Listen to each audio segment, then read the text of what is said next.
On Global News Express, Obaseki appointed the 8-year-old engineer as new deputy governor. Emefiele arrives Lagos court for arrangement. Nigeria textile industry struggles as imports rise 106.7% in 4 years. On the foreign scene, Germany faces genocide case over Israel's weapon sales. And on sport, Rivers United crash out of CAF Confederation Cup.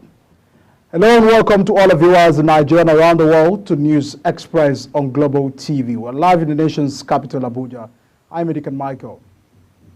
The embattled former Central Bank of Nigeria Governor Godwin Emefiele has arrived at the Ikeja State High Court in Lagos for his arraignment over alleged abuse of office and allocation of billions of dollars. Emefiele, alongside his co-defendant, one Henry Isioma, will be arraigned on fresh 26 count before Justice Rahman Oshodi this morning. The charge date dated April 3, 2024. EFCC alleged that Emefiele abused his office between 2022 and 2023 in Lagos. The commission alleged that the former CBN governor directed to be done in abuse of the authority office as the Governor Central Bank of Nigeria, an arbitrary act with allocating foreign exchange in the aggregate sum of 2,136 million naira without bids, which act is judicial to the right of Nigerians. Edo State Governor Godwin Obaseki has appointed 38-year-old engineer Mabayo Godwin as his new deputy and is set for inauguration. This is coming on the heels of the impeachment of the former deputy governor Philip Shaibu by the State House of Assembly. According to the panel set up by the impeachment proceedings of the former deputy governor, Shaibu was sacked for leaking the state government's secret. Abia State Governor Dr. Alex Otti says that the state has paid all arrears of pensions dating back to 2014, which was owed to about 12,500 pensioners. Otti, who discloses at Government House Umuahia, vowed that pensioners will never be owed their pensions again. He however assured that Abia pensioners will be receiving their 100% monthly pensions alongside workers on or before the 28th of every month. The governor further disclosed that payment of accumulated pensions in the state has greater positive impact on the economy of the state as it has injected money into the system. Governor Babajide Sanwo-Olu of Lagos State has appointed 28-year-old travel content creator Pulumi Nobi as the state tourism ambassador. This was made known by the governor's senior special assistant and new media Jibril Gawat. Nobi, who completed a solo road trip from London, United Kingdom to Lagos, Nigeria, was received at the Nigeria-Benin Republic border on behalf of Lagos State Government by the State Commissioner for Tourism, Art and Culture, Toko Benson, and the Special Advisor Tourism, Art and Culture, Idris Arebe. Nobi embarked on a solo trip in a car on January 30, 2024. An operative of the National Drug Law Enforcement Agency have arrested 2 men for trafficking illicit drugs. The agency's Director of Media Advocacy, Femi Babafemi, shared this information via his X account along with the intercepted contraband. Babafemi stated that one of the suspects was traveling with a stolen identity and many wraps of cocaine in his stomach. He had to retch, vomit, and excrete to stay alive. Another set armed with charms to escape but still got caught. Agri-Rangers of the Nigeria Security and Civil Defense Corps have repelled an attack suspected bandit on the federal government grain silo in the Sinima local government area of Katsina State. The spokesman for the NCDC, Buhari Hamisu, said in a statement in Katsina that the attack occurred on April 6 at about 1 a.m. According to him, the bandit wanted to destroy the silo and abduct its manager, Lawal Shitu Yaradua. But Agri-Rangers responded swiftly, engaging the bandit in a fierce gun duel for over 2 hours. Former Minister of Defense and presidential candidate of New Nigeria's People's Party, NNPP, in the 2023 presidential election, Senator Rabiu Masara Kwankwaso says Nigeria has all the required manpower and resources to end the current insecurity in the country. Speaking in Abuja during the mini-national convention of the NNPP, Senator Kwankwaso said that it was well equipped. The nation's military can nip in both the present security challenges confronting the country. Kwankwaso noted that against the backdrop of happenings in the country, that there are strong indications that the country is in serious need of change in the style of leadership, as both the People's Democratic Party and the All Progressive Congress, APC, have both failed the nation. Officers of the Nigeria Police Force have excelled and emerged best at the just concluded U.S. Special Program for Embassy Augmentation Response Team mission at Amman, Jordan. The training was designed to enhance the team's skills in responding to various emergencies and tactical situations. The program was conducted by the U.S. Navy SEALs and covered a wide range of topics, including several tactical drills and assessment, ensuring a well-rounded and thorough learning experience. This achievement not only demonstrates their dedication to professional growth, but also strengthens the capabilities of the Nigeria Police Force towards improved service delivery and sustainable national security and safety. Now, ex-militant leader Major of Orobo Land, Israel, has commended the Delta State Governor Sheriff Oborevwori for his support for the investigative panel of inquiry into the mayhem that claimed the lives of 17 military personnel in Okwama, South local government area over the interests of the state. The former agitator expressed satisfaction shown in the matter thus by the governor, while calling on the military authority to ensure that being the chief executive officer of the state, Governor Oborevwori must be carried along every inch of the way into the cruelty that occurred. And you're watching News Express coming to you live from Nigeria's capital, Abuja. We're on Star Times channel 276. Kindly follow us on all social media platforms using our Global TV NG and all other handles down showing your screen. When the News Express returns, BDC operators ask CBN to lower exchange rate. These and all the stories coming right after this break. Do stay with us.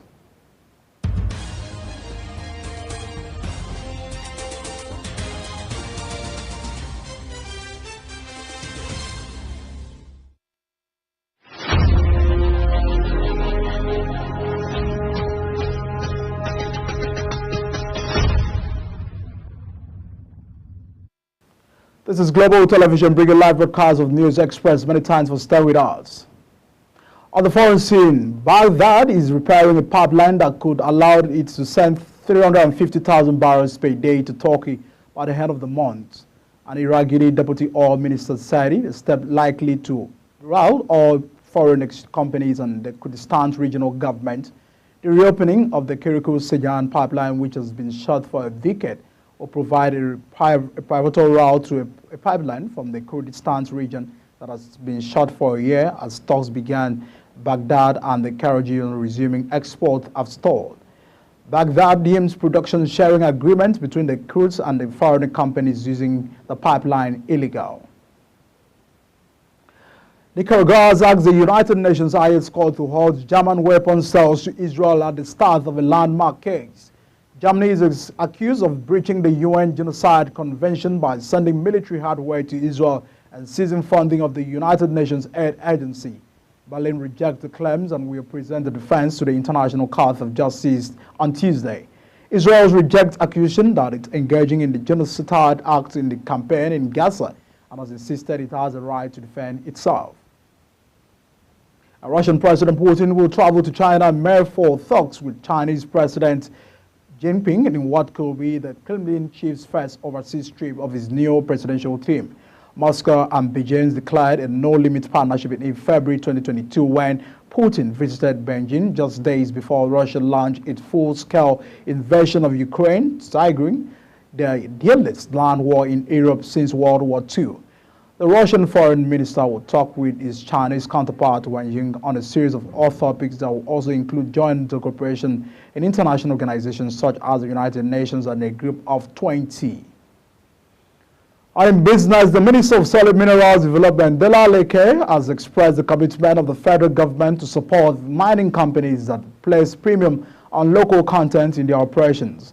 Speaking during a site tour at the Segula Resources Operating Limited, an indigenous gold mining company located within Imabara in Odosha, Osun State, the minister lauded the extensive work that has been done into the facility, expressing delight that over 95% of its staff are Nigerians, urging other operators to take a cue from them. Samuel D has the details.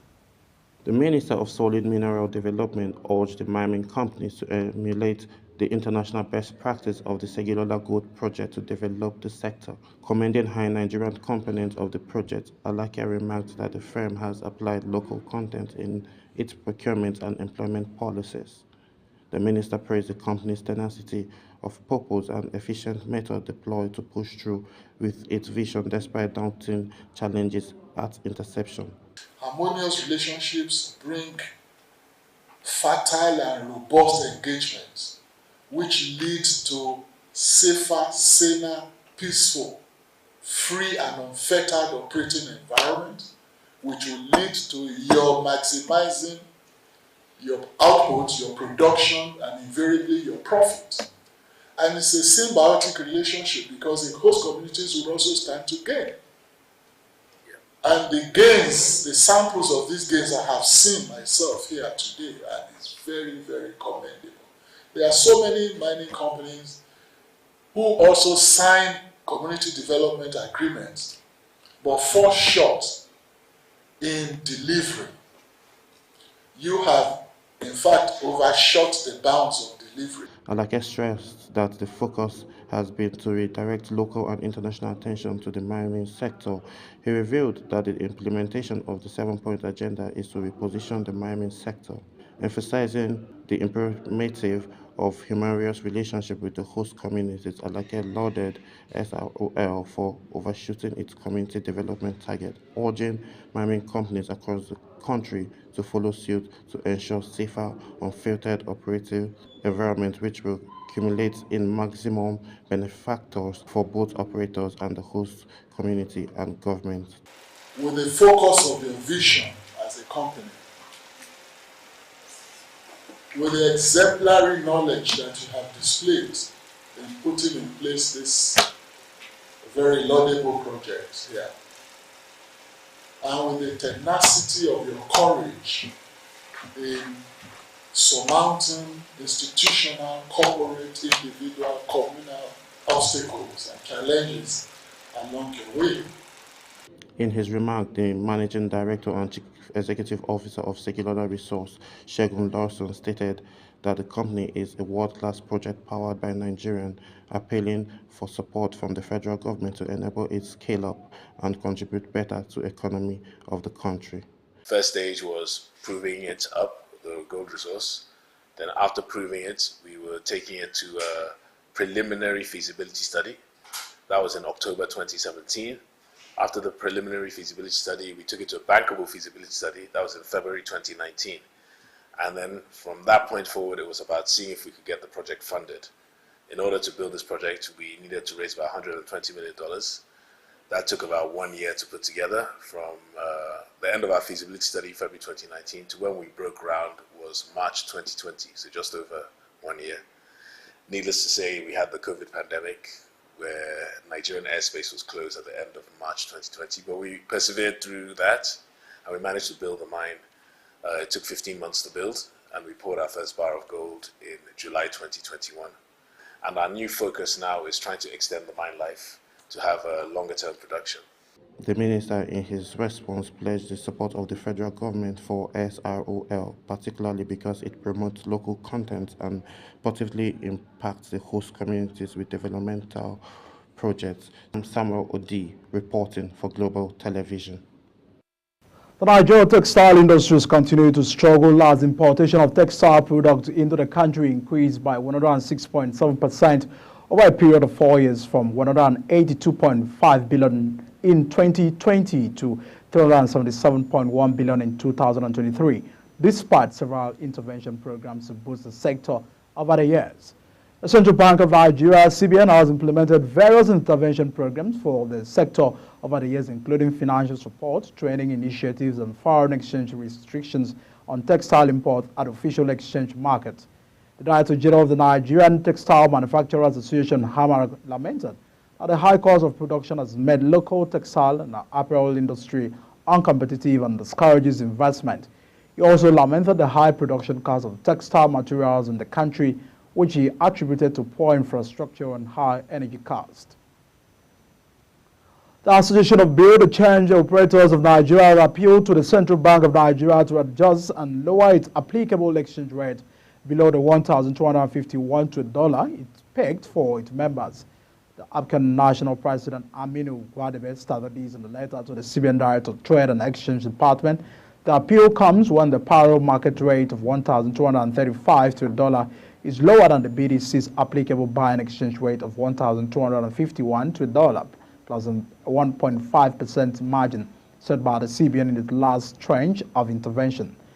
Guadabella lamented that an Naira's speedy recovery made CBN selling rate to BDCs very expensive and difficult to offload to retail end buyers, who were going to be under documented forex operators for cheaper rates.